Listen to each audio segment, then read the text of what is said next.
Bonsoir, nous nous trouvons donc à quelques jours de la fête de Shavuot. Ce soir, nous sommes Rosh Chodesh Sivan, donc nous rentrons dans la préparation effective de la fête de Shavuot, puisque à Rosh Chodesh Sivan, les enfants d'Israël sont arrivés dans le désert du Sinaï et ils ont campé au pied du mont Sinaï.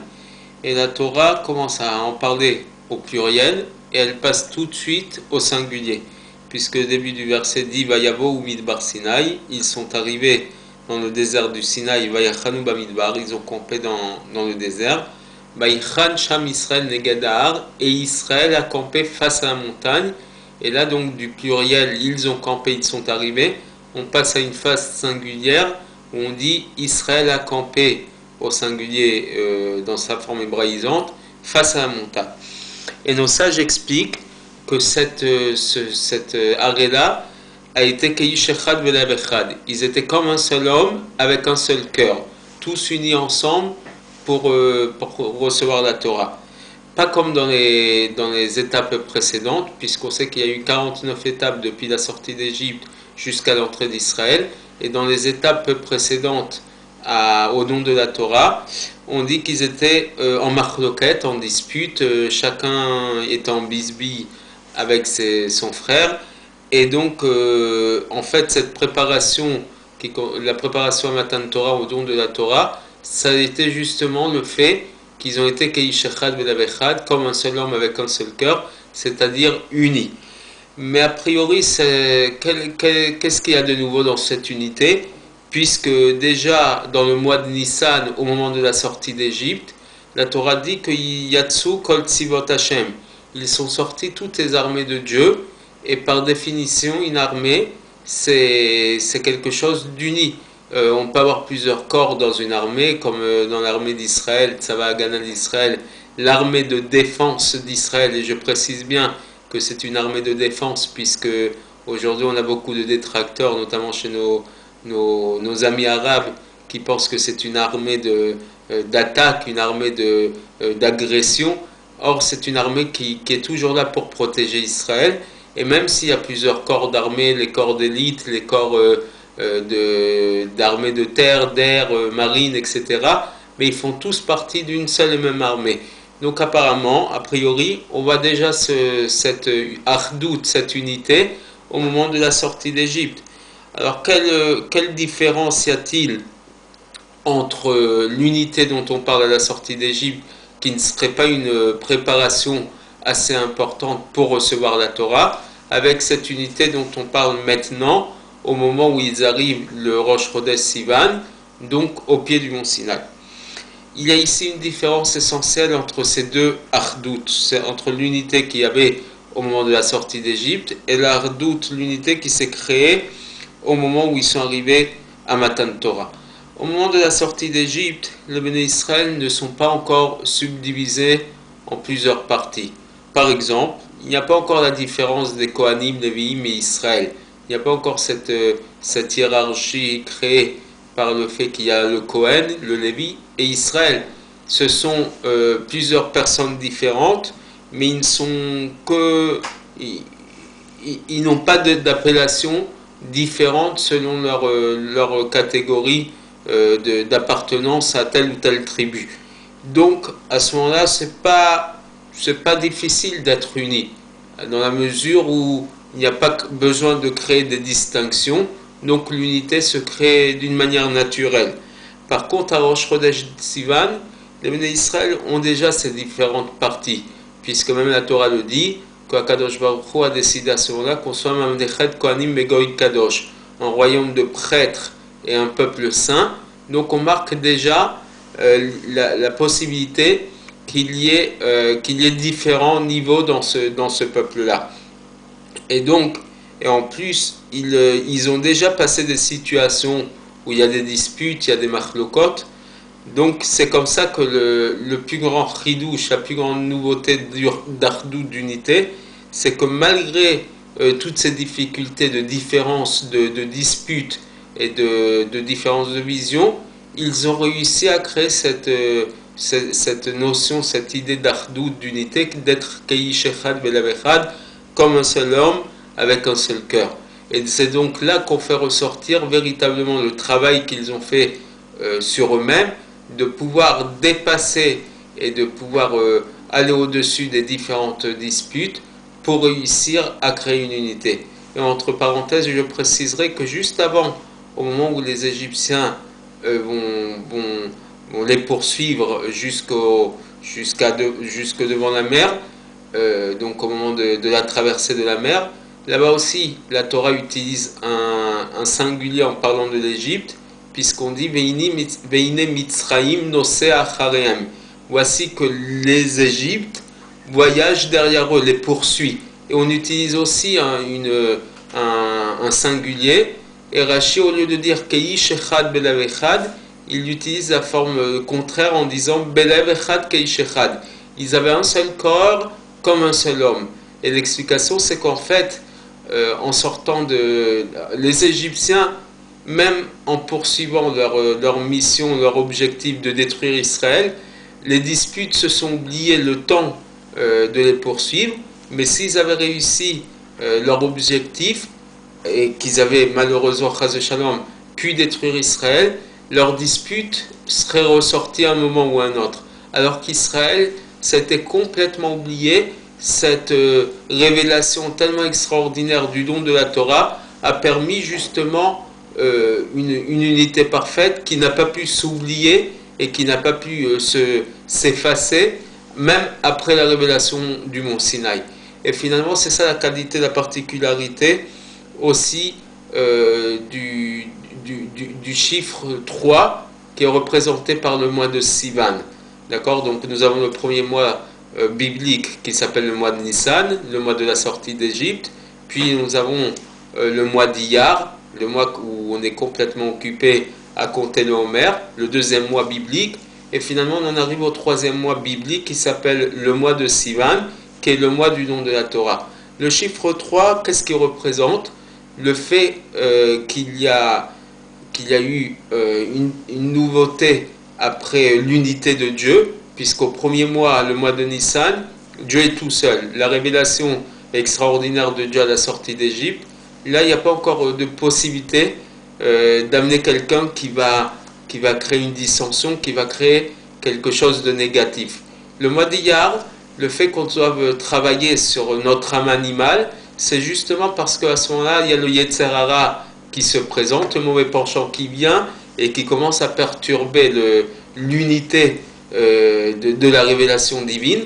Et après, justement, c'est ça que le chiffre 3 montre, que malgré qu'on a eu cette création, cette nouvelle création qui s'appelle le Yetzer Hara, le mauvais penchant, on a su dépasser le mauvais penchant pour créer l'unité parfaite.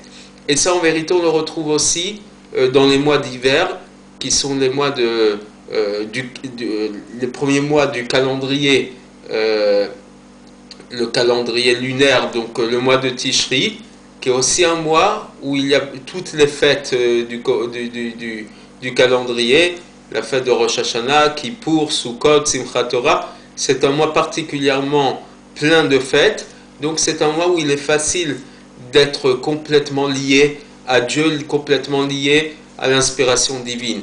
Tout de suite après, on passe au mois le plus contrasté, puisque le mois de Cheshvan est le seul mois de l'année où il n'y a aucune fête dans le calendrier juif. Donc c'est tout de suite après la grande révélation, la plénitude, l'absence totale, le grand vide. Comment passer c'est très difficile de passer d'un extrême à l'autre, donc une plénitude spirituelle vers un vide complet de cette spiritualité. Et justement, c'est pour ça qu'après vient le troisième mois, qui est le mois de Kislev, le mois de la lumière, le mois où on chasse l'obscurité à travers la fête de Hanouka, à travers combattre l'hellénisation, donc les Grecs qui essayent de nous faire oublier toute notre appartenance spirituelle au judaïsme.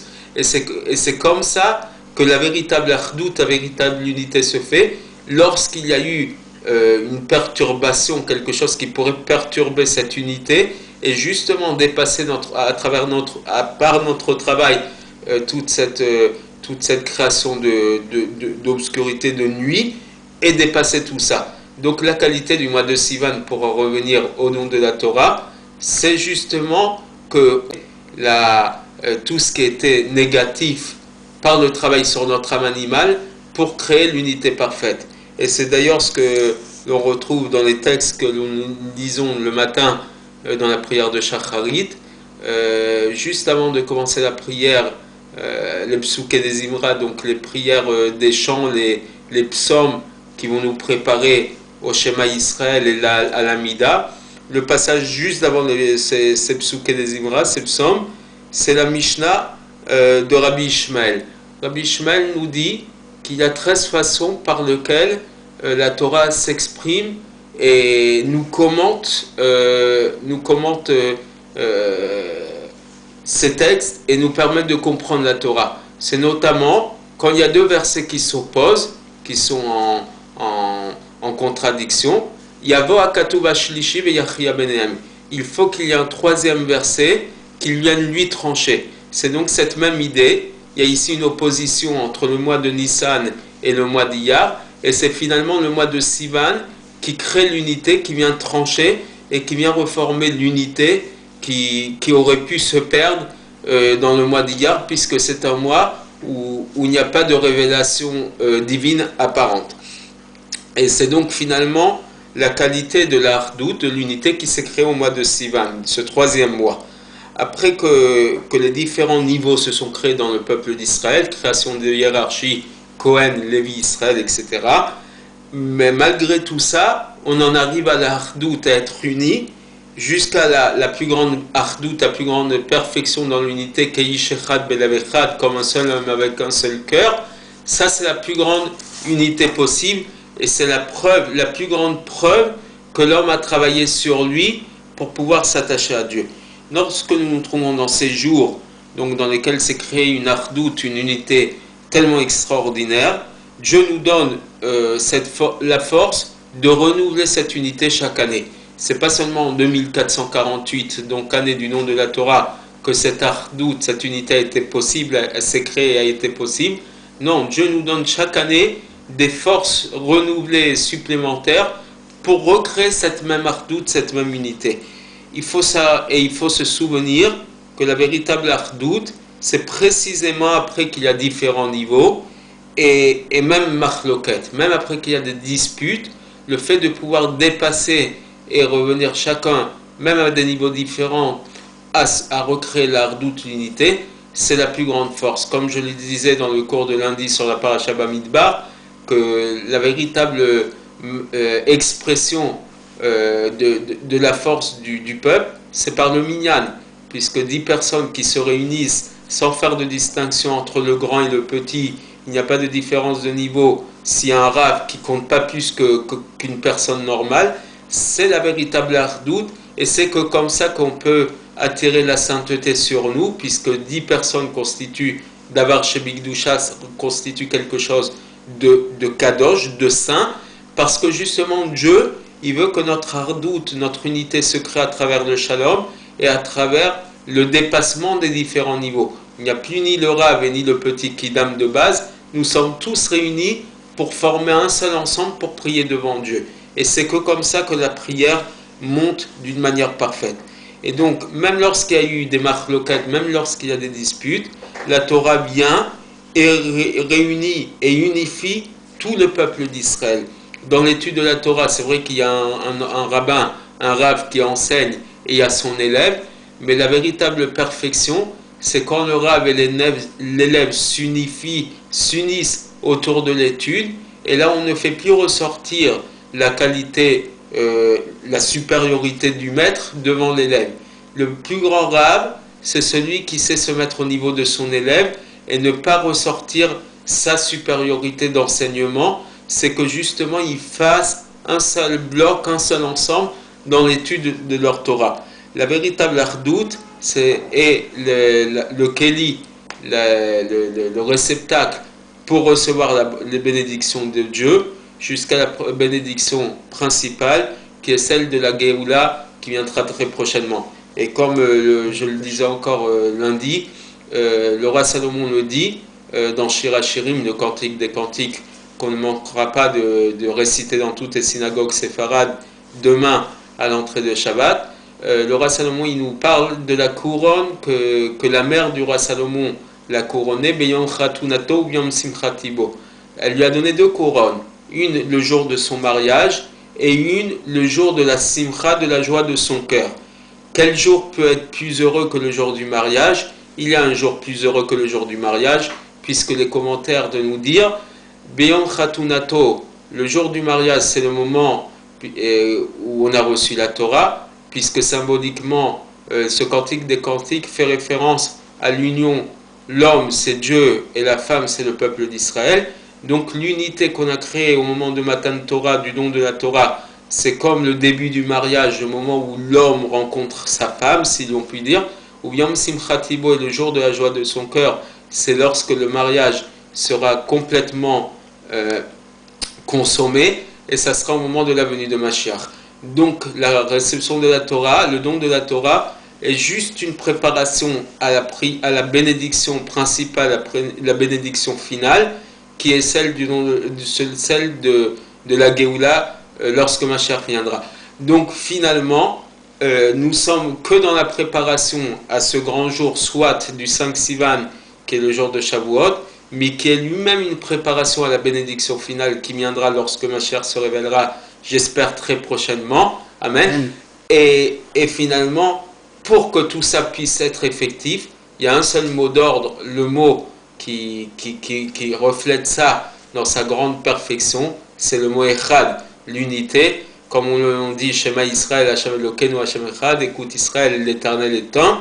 Donc cette unité, cette prise de conscience que Dieu est unique, c'est lui qui est créateur du monde, et qui nous permet justement cette ardoute, cette unité entre les différentes personnalités, les différentes personnes d'une même famille, d'un même peuple et d'un même monde, c'est ce qui permet justement qu'on puisse recevoir intellectuellement la Torah, spirituellement la Torah, qu'on puisse la propager rab à élève, enseignant à son élève et élève entre élèves, et Bezrat Hashem, à travers cette ardoute, nous recevrons les plus grandes bénédictions jusqu'à la bénédiction finale, celle de la venue de Mashiach. Amen. Shabbat Shalom, à bientôt, et plus que 5 jours avant la fête de Shavuot, préparez-y-vous avec beaucoup de joie. À bientôt.